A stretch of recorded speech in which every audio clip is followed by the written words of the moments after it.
ជំរាបសួរបងប្អូនបងប្អូនតាគ្នាជួបគ្នាម្ដងទៀតជាមួយនឹងការឡាយបបកងចិនដាតេជនបងប្អូនបងប្អូនណាខ្លះដែលអត់មានម៉ូតូជិះធ្វើការអត់មានម៉ូតូជិះត្រស៊ីមានម៉ូតូចាស់ពិបាកក្នុងការធ្វើដំណើរបងឯងចេញម៉ូតូសេវាកម្មនៅហាងម៉ូតូមួយគេបានជាមួយនឹងការសិក្សាកាសាភ្លាមផ្ដាំម៉ូតូជួបភ្លាមផ្ទាល់តែម្ដងមិនថែបងធ្វើការតធ្វើការធំរកស៊ីទៅរកសុំយកបានទាំងអស់អ្វីដែលការធ្វើភាសាអពុំមិញតែគេដល់នេះដែលគាត់ធ្វើការនៅតាមបរិយាកាសឆ្ងាយសិក្សាឯកសារតាមឆាតក៏អាចដកម៉ូតូជូនមកបានដែរក្បែរខាងពេលវេលាយូរសូមក្រុមចេញអន្តរជនគាត់ណាបបកងតែម្ដងសូមក្រុមចេញចា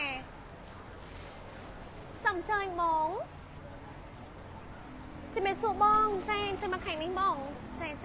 មកខាងនេះបងថ្ងៃហ្នឹងបងប្រហែលជួយបញ្ញម៉ូតូមកអីដែរអាសងសុំ26បង26បងពណ៌ខ្មៅម៉ែនេះបងជួបប្រភេទម៉ូតូ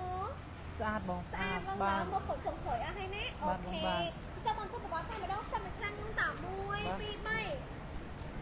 អូខេចាចាំមកតាពីជាមួយនឹងរង្វាន់អ្វីដែរចាទឹកប្រាក់ចំនួនចាចុះម្ដងទីម្ដងទៅហើយជាមួយនឹងរង្វាន់ទឹកប្រាក់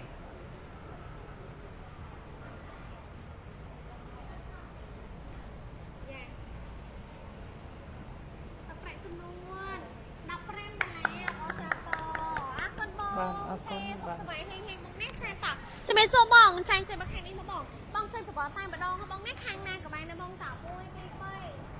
ខេចាចាំមើលមកជាមួយនឹងប្រវត្តិអ្វីជាបន្តដែរ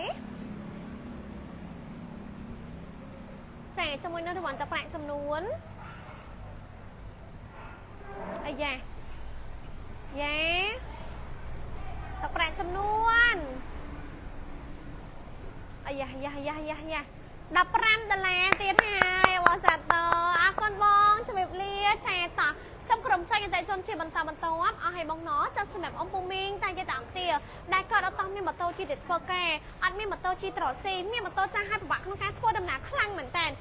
អញចេញមកហាងម៉ូតូមួយគេបាននៅក្នុងពេលឥឡូវនេះទាំង5សាខា5ទីតាំងផ្ទាល់តែម្ដងយើងបើកដំណើរការវិញឲ្យអំពូមីងណាថ្ងៃ26ហ្នឹងនៅទទួលឯកសារបងប្អូនធម្មតាមិនថាបងប្អូនចង់តែងដែរចង់វាយដូរចង់បងលួអីគឺបានទាំងអស់បើសិនជាបងប្អូនចង់តែងដែរបងគ្រាន់តែការទឹកប្រាក់មកដល់ហាងផ្ទាល់ជាក់ស្ដែងបានបើសិនជាបងចង់បងរំលោះឯកសារពីមុខតែប៉ុណ្ណោះអត្តសញ្ញាណប័ណ្ណសភៅគូសាអត់មានសភៅគូសាជំនួសដល់ស្បកកណាស្ពើស្នាក់នៅបានបញ្ញាជឿរឡើងមកហាងម៉ូតូមួយគេទាំងអស់គ្នាសូមអរគុណសូមជម្រាបលា